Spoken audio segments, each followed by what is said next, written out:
பொருளோடு புகழைத் தந்து போற்றிடும் வாழ்வைத் தந்து வருங்காலம் அனைத்தும் செல்வம் வரும் காலம் ஆக்கி வைத்து பெருமைகள் வழங்க வேண்டும், பேரருள் கூட்ட வேண்டும்.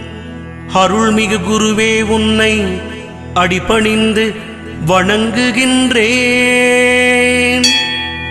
வருடம் ஓர் ராசி வீதம் வட்டமாய் சுழன்று வந்தே தருகிற பலனை நாங்கள் தங்கமாய் ஏற்றுக்கொள்வோம்.